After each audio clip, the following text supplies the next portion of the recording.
The message popped up on my phone just as the Maldivian sunset painted the ocean gold. Can't wait to empty his accounts tomorrow night, baby. After dinner, we'll be free. God, I can't stand pretending to love him anymore. My hands trembled as I read the text again. My wife Rosalind had accidentally sent it to me instead of someone else. After 10 years of marriage, my entire world crumbled with one misdirected message. I'm Trevor, and this was supposed to be our perfect 10th anniversary celebration. I'd spent months planning it. The private villa at this exclusive resort, the surprise dinner reservation for tomorrow night, the custom jewelry I'd commissioned. Now I sat alone on our villa's deck, staring at my phone while Rosalind was supposedly at her spa appointment. The sound of waves lapping against the stilts beneath our overwater villa felt like a cruel mockery of the peace I'd felt just hours ago. I unlocked Rosalind's phone. She'd always used my birthday as her passcode, which now felt like another twist of the knife. "You're adorable when you're scheming," read a message from someone named Corey. "Just keep playing the loving wife for one more day." "It's exhausting," Rosalind had replied. "You should see the way he looks at me, like I'm still that girl he married. What an idiot." My throat tightened as I scrolled through the weeks of messages. They'd planned everything. How she'd convinced me to transfer our savings into a surprise investment opportunity during tomorrow's anniversary dinner. How they'd disappear together while I was sleeping off the champagne. A knock at the villa door startled me. "Room service!" I quickly deleted the incriminating message from my phone and placed Rosalind's back on her nightstand. "Coming!" The waiter rolled in our breakfast cart, laden with fresh fruit and pastries. "Beautiful morning, sir. Your wife asked us to deliver breakfast while she's at the spa." "Yes, thank you." I handed him a tip, barely registering the amount. "Is everything all right, sir? You look a bit pale." I forced a smile. "Just the heat. Actually, could you tell me if the resort has a good divorce lawyer on speed dial?" The waiter's eyes widened slightly, but his professional demeanor never cracked. "I can connect you with our guest relations manager, Grace. She's very discreet." "Perfect." I pulled out another bill. "I'd appreciate if this conversation stayed between us." After he left, I stood at the window, watching resort staff prepare the beach for another perfect day in paradise. 10 years of memories flickered through my mind. Our first date, the proposal, countless small moments I'd treasured. Had any of it been real? The villa door opened and Rosalind breezed in, glowing from her spa treatment. "Darling, you wouldn't believe the massage I just had. Thai techniques mixed with, Trevor, what's wrong?" I turned to face her, forcing my features into a mask of calm. "Just thinking about tomorrow night's surprise." She crossed the room and wrapped her arms around my waist, pressing a kiss to my neck. "I have a surprise planned for you too, you know." "Can't wait," I managed, holding her close while my mind raced. In her embrace, I made my decision. I wouldn't confront her, not yet. She wanted to play games? Fine. But she'd forgotten something crucial about me. Before I built my company, I was an engineer. I solved problems methodically, strategically, and I had exactly 24 hours to ensure her perfect plan blew up in her face. "Let's get dressed for breakfast," I said, kissing her forehead. "We have a big day ahead of us." She had no idea how right I was. "You're sure you don't mind if I take this call?" Rosalind held up her buzzing phone. "It's Ivy from work, probably about that merger." "Go ahead, sweetheart. I'll order us some drinks." I watched her hurry across the resort's beachfront bar, already speaking in hushed tones. The bartender approached. "Another mojito, sir?" "Please," and I glanced at Rosalind's retreating figure. "I need to speak with Grace from Guest Relations. Urgently." "Of course, sir. She usually takes her break here around this time." Right on cue, a professionally dressed woman in her early 30s settled onto the bar stool next to me. "I heard you were looking for me. I'm Grace." "Trevor, thanks for coming." I kept my voice low. "I need information about another guest, someone named Corey." Grace's expression remained neutral, but her eyes flickered with recognition. "I'm afraid I can't discuss other guests, sir." I pulled out my phone and showed her the text message. "He's planning to steal my money with my wife's help. Tomorrow night." She studied the message, then me. Follow me to my office. Now. I caught Rosalind's eye across the bar and waved my phone, mouthing, "Work emergency." She nodded, still deep in her own call. Grace's office was cool and quiet. She closed the door and pulled up something on her computer. Corey Stevenson. Checked in 3 days ago, different hotel. He's been here before, under different names. Different names? Let's just say he has a pattern of befriending wealthy wives at luxury resorts. She turned the screen toward me.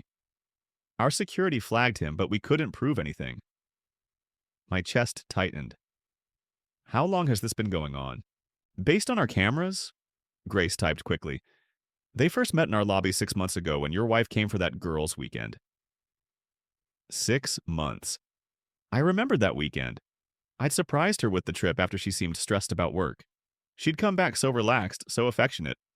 Now I knew why. Mr. Trevor? Grace's voice softened. Robert, our head waiter, reported something unusual. Your wife's been receiving cash handoffs from a man matching Corey's description. Small amounts, likely test runs. The anniversary dinner tomorrow night. I need to know everything about their plan. Robert's handling your table personally. He's already noticed them scouting the layout, discussing timing. Grace leaned forward. We take fraud very seriously here. We'll help you. My phone buzzed. Rosalind was looking for me. I have to go, but first, I pulled out my wallet. I need every security recording you have of them together. Already compiling them. And Trevor? Grace handed me her card. Call my personal number anytime. We'll make sure justice is served. I headed back to the bar where Rosalind was finishing her drink. Everything okay with work? She asked. Just some contract issues. How's Ivy? Oh, merger stuff. She smiled, but it didn't reach her eyes. I'm thinking we should dress up tonight, have a romantic dinner. Actually, I forced a disappointed look. Could we do room service? I need to handle some emails about tomorrow's surprise. Of course, baby. She kissed my cheek. I need to make another quick call anyway, to Ivy. As she walked away, her phone lit up with a message. I caught a glimpse of the name, not Ivy, but C. More mojitos? The bartender asked. No. I watched my wife disappear around the corner. I need something stronger, much stronger. You need to move fast. Brent's voice crackled through my encrypted messaging app. How much access does she have to your accounts? I paced our villa's deck at 3 a.m., keeping my voice low. Joint access to our savings, about $2 million. Jesus, Trevor. My lawyer and friend of 15 years exhaled sharply. I'm sending emergency paperwork now. Sign it, scan it back. We'll freeze everything except your personal account. Won't she notice? Not until she tries to transfer the money. By then, it'll be too late. A noise from inside made me freeze. Hold on. I peered through the glass doors. Rosalind was still asleep, her phone glowing with incoming messages. You there? Brent asked. Yeah, she's getting messages, probably from him. Document everything. I'm also sending a PI report on this Corey guy. It's bad, Trevor. Really bad. I opened the file. Multiple aliases, investment fraud, 2 pending warrants. Son of a bitch. There's more, Brent continued. Remember that business trip Rosalind took to Miami in March? Yeah? Credit card records show she was actually in Vegas. With him. My free hand clenched the railing. Our anniversary had been in March. She'd called me from Miami saying how much she missed me. A soft knock interrupted my thoughts. Grace stood at the deck entrance holding a tablet. I nodded for her to approach. Got to go, Brent. Keep working on those papers. Grace waited until I ended the call. Security footage from the past 6 months, she whispered, handing me the tablet. Including today's meeting. I swiped through images. Rosalind and Corey in the hotel lobby, at the beach bar, sharing intimate moments they thought were private. In the most recent photos, they were hunched over papers at a cafe table. Robert got close enough to see, Grace said. They were reviewing bank transfer procedures. When was this? 2 hours ago, and she hesitated. There's someone else involved. A woman named Scarlett just checked in. My stomach dropped. Scarlett, Rosalind's childhood friend, the one who'd been maid of honor at our wedding. She's meeting them for breakfast tomorrow, Grace continued. 8 a.m., Beach Cafe. I handed back the tablet. I need a favor. Book me a table with a clear view, but make sure I can't be seen. Already done. She glanced at the villa. Trevor, Robert overheard something else. After they take your money, Corey plans to... Well, well. Rosalind's voice made us both jump. She stood in the doorway, wrapped in a silk robe. Making friends, darling? Grace smoothly shifted into professional mode. Just confirming your husband's surprise arrangements for tomorrow, Mrs. Stone. Everything's set. Rosalind's smile didn't reach her eyes. How thoughtful, though it's a bit late for planning, isn't it? My fault, I said quickly. Couldn't sleep. Too excited about tomorrow. Come to bed, baby. Rosalind held out her hand. Grace can handle the details. I followed Rosalind inside, catching Grace's worried look. As Rosalind snuggled against me in bed, her phone lit up again. Another message from C. Who's messaging you so late? I asked casually. Just Ivy. Work never sleeps. She kissed my chest. I can't wait for tomorrow night. It'll be unforgettable. It certainly will be, I murmured, holding her close while my mind raced. In a few hours, I'd watch her conspire with her lover and my former friend over breakfast. But they'd be watching the wrong person. Because while they plotted to destroy my life, I was already 3 steps ahead. And I had proof of everything. From my hidden table at the beach cafe, I watched Scarlett embrace Rosalind like the old friends they were. My coffee grew cold as they chatted, their laughter carrying across the morning air. Then Corey arrived. He was younger than I'd expected, dressed casually but wearing an expensive watch, probably bought with someone else's money. Scarlett's smile faltered when she saw him, but Rosalind's whole face lit up. Here's your breakfast, sir, Robert murmured, positioning himself to block their view as he served me. They can't see you behind the plants, but I can relay their conversation. I nodded, and he moved closer to their table, pretending to adjust place settings nearby. The transfer has to happen during dinner, Corey was saying. Trevor's guard will be down then. Scarlett's voice shook. I don't know about this anymore, Rose. He's been good to you. Good to me? Rosalind scoffed. Good to my bank account, maybe. Do you know what he said last night? He was excited about tomorrow. God, he's so pathetic. My hands trembled as I lifted my coffee cup. 10 years of marriage reduced to this. 3 people plotting my financial ruin over breakfast. But $2 million? Scarlett pressed. It's not just wrong, it's criminal. It's my money too, Rosalind snapped. I've earned it, playing the perfect wife all these years. Corey touched her hand. Baby, after tonight, we'll never have to pretend again. I'd seen enough.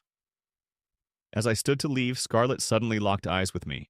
Her face went pale. 20 minutes later, she found me by the beach bar. Trevor, I can explain... Save it. I turned to face her. How long have you known? 2 months. She told me she was unhappy, that she'd met someone. Scarlett's voice cracked. I told her to just divorce you honestly, but Corey convinced her that stealing my money was better. I pulled out my phone, showing her the evidence Grace had collected. You know this makes you an accessory, right? She sank onto a bar stool. Oh, God. Here's what's going to happen, I said quietly. You're going to tell me everything they have planned. In return, I'll keep your name out of the police report. Police report? Corey's wanted in 3 states for fraud, and after tonight, he'll be wanted in 4. Scarlett's hands shook as she reached for her phone.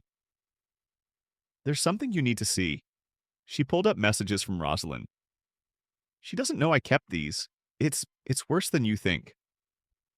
I read through their exchange. They hadn't just planned to take my money, they'd planned to frame me for tax fraud. Rosalind had already planted fake documents in my office back home. Trevor, I'm so sorry, Scarlett whispered. I should have told you sooner. Yes, you should have. I stood up. Now, if you'll excuse me, I need to make some calls. Wait, she grabbed my arm. What are you going to do? I gently removed her hand. Enjoy the show tonight. You'll want to be at dinner around 8. Walking back to the villa, I called Brent. How fast can you get those divorce papers here? They're already on their way, along with some federal agents who are very interested in meeting your wife's boyfriend. Perfect. I watched Rosalind and Corey sharing an intimate goodbye by the cafe. One more thing. Can you send over a forensic accountant? Apparently, I have some tax documents that need examining. Already done, Brent said. Trevor, are you okay? I thought about the loving wife I'd believed in just yesterday. I will be after tonight. Everything's in place, Grace confirmed, handing me a room key. Suite 7 Wabwayan. The security cameras show they meet there when you're at the gym. Perfect timing. I checked my watch. Rosalind thinks I'm doing a training session right now. I took the service elevator to the 7th floor, Grace's master key giving me access.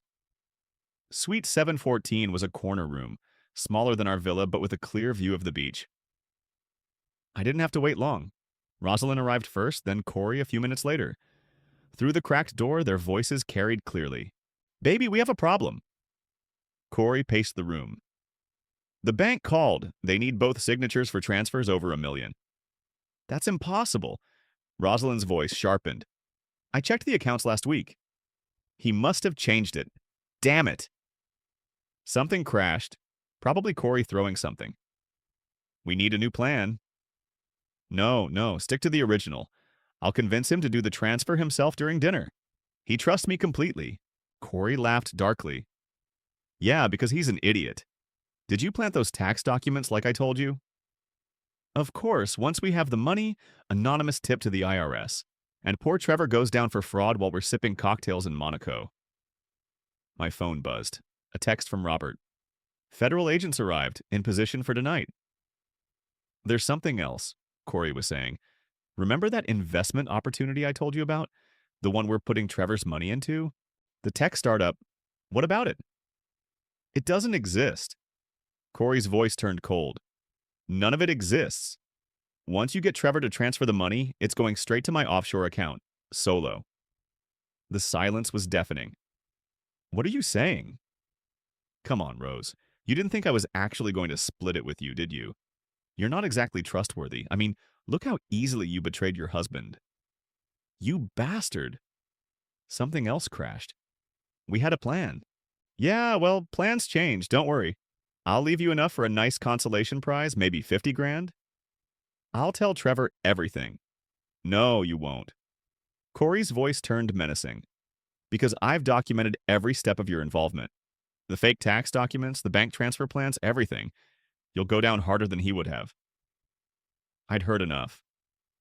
Quietly, I slipped away, sending a quick text to Grace. Need copies of their room's security footage, all of it. Back in our villa, I found Rosalind waiting. Her eyes were red, but she forced a smile. How was your workout, honey? Enlightening. I kissed her cheek, catching the faint scent of Corey's cologne. Ready for our big night? About that? She touched my arm. I was thinking, for our anniversary gift, we could invest in this amazing opportunity I heard about. A tech startup. Could triple our money in months. I kept my face neutral. Sounds interesting. How much were you thinking? $2 million? I know it sounds like a lot, but think of the returns. Why wait? I pulled out my phone. Let's do the transfer right now. No.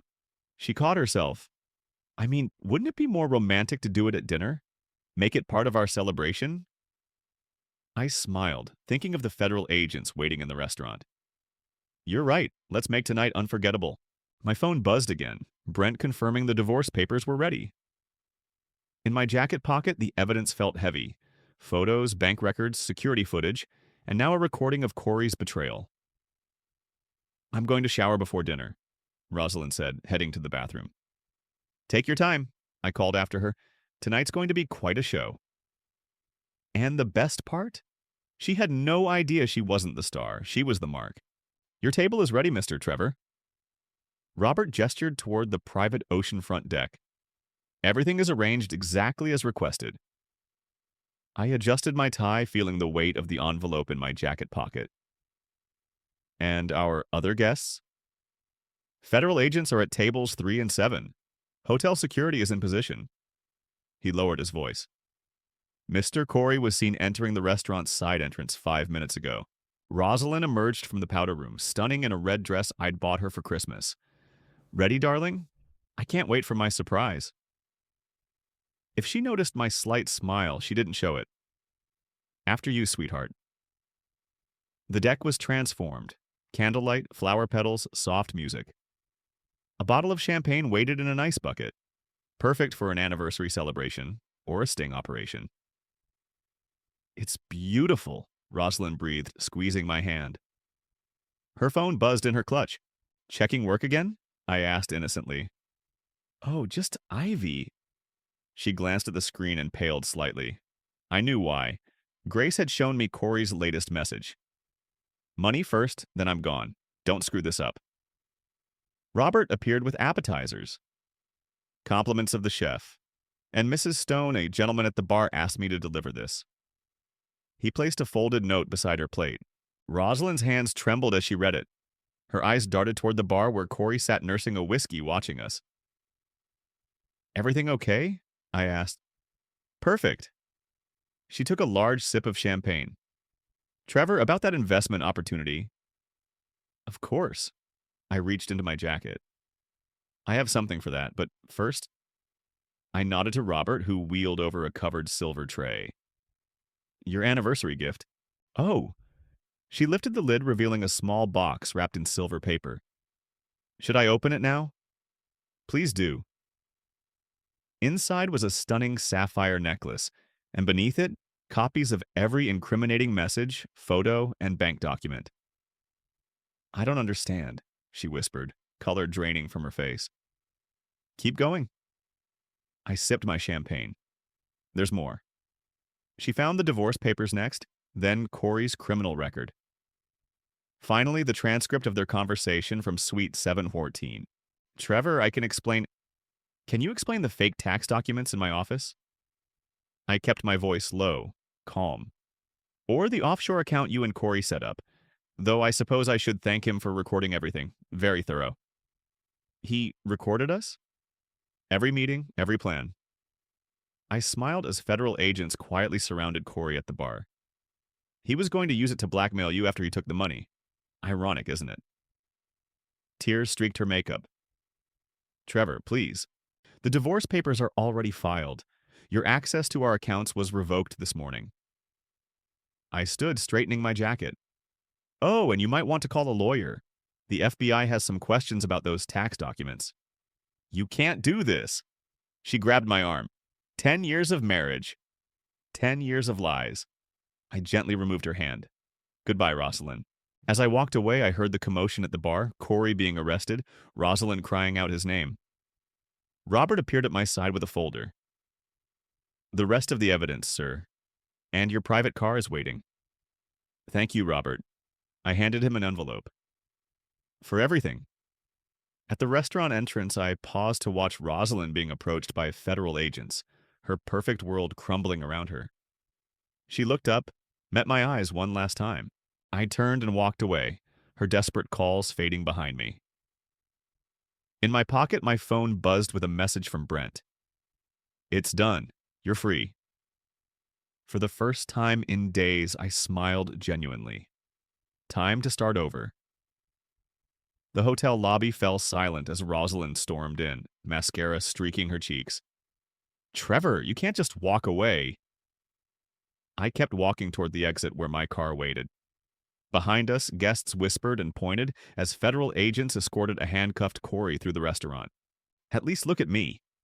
She grabbed my shoulder, spinning me around. I'm your wife. Ex-wife, I corrected calmly. And you might want to save your energy. Looks like the FBI wants to talk to you. 2 agents approached, badges out. Mrs. Stone, we need to discuss those tax documents found in your husband's office. Your fingerprints are all over them. This is ridiculous. She looked around wildly. Corey, tell them. Corey laughed as they led him past. Sorry, baby. Every woman for herself. Speaking of evidence, I pulled out my phone. Anyone want to hear the recording from Suite 714? The part where you two plan to frame me for fraud is particularly interesting. Rosalind's face crumpled. Trevor, please, we can fix this. Fix what? The fake documents? The offshore account? Or maybe the fact that your boyfriend was planning to steal everything and leave you with nothing? Her head snapped up. What? Oh, right, you didn't know. I nodded to Grace, who played the security footage on her tablet. Rosalind watched herself get played by Corey, her expression shifting from denial to horror. No, no, he wouldn't. The money's gone, Rose, all of it. Corey transferred your secret account to himself this morning. I smiled. Well, tried to. The account was frozen. Federal agents were waiting. Scarlett appeared from the crowd, tears in her eyes. I'm so sorry, Rose. I had to tell him. You? Rosalind's voice turned venomous. My best friend? Former best friend, Scarlett corrected. I couldn't let you destroy him. The agents stepped forward. Mrs. Stone, please come with us. Wait! She turned to me, desperate. Trevor, what about our history? 10 years together? I took off my wedding ring, placed it in her trembling hand. You know what I remember about those 10 years? Last March, when you called from your business trip in Miami, saying you missed me on our anniversary? You were actually in Vegas in bed with him? The crowd gasped. Hotel staff quietly ushered onlookers away, giving us privacy for this final moment. I loved you, Rose. Would have given you anything. My voice stayed steady. You didn't have to steal it. Sir?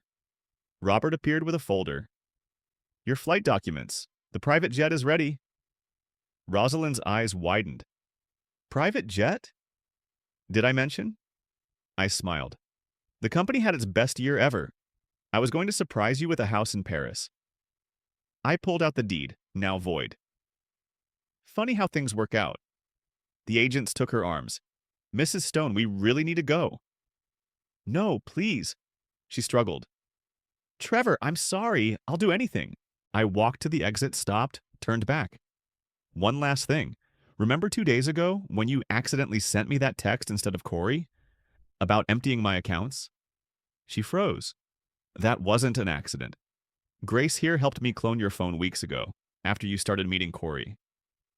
I sent that text to myself knowing you'd check your messages and think you'd made a mistake. You played me? No, Rose, you played yourself. I nodded to the agents. She's all yours. As they led her away, her sobs echoing through the lobby, Grace handed me my passport. Your car's ready, sir.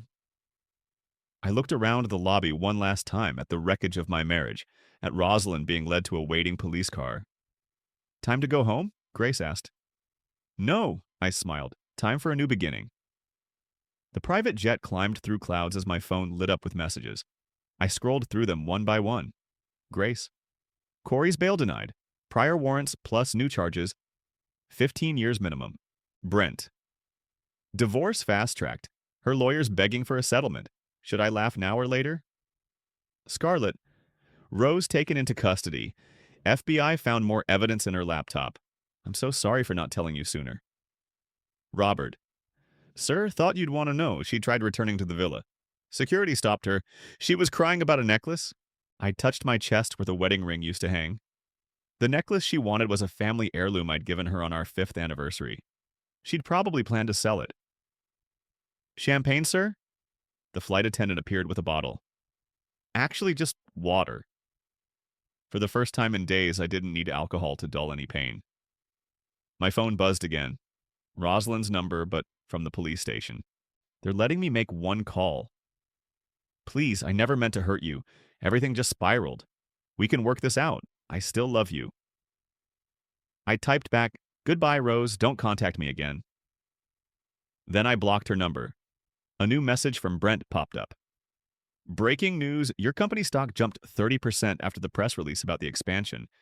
You're now worth triple what she tried to steal. Karma's a beautiful thing. I smiled, remembering Rosalind's face when she realized what she'd lost. Not just the money or the Paris house, but something worth far more. Someone who had truly loved her. The pilot's voice crackled over the intercom. Sir, we're about to begin our descent into Singapore. Clear skies ahead. How fitting. I opened my laptop to review the details of tomorrow's business meeting. The Asian expansion would keep me busy, focused on building something new instead of dwelling on what I'd lost. My phone lit up one final time. A message from Grace. Security footage you requested. Attached was a video of Rosalind being led away by federal agents. Corey already in a separate car, their perfect plan shattered. The timestamp read exactly 8:47 p.m., the moment our marriage officially ended. The flight attendant returned. Sir, there's a call from your Singapore office. They're asking about tomorrow's meeting. Tell them I'll be ready. I closed the video without finishing it. The past was behind me now. Looking out the window, I watched the sun break through the clouds, painting the sky in brilliant colors. Somewhere below, Rosalind sat in a cell, facing fraud charges. Corey waited in another, his conman days over. Their betrayal had cost them everything. But me? I was flying towards something better. The company was thriving. The future was wide open. And for the first time since reading that misdirected text, I felt truly free. The plane banked toward Singapore's glittering skyline. My new life waited below. No betrayal, no lies, no looking back. I pulled out the divorce papers, now signed and filed.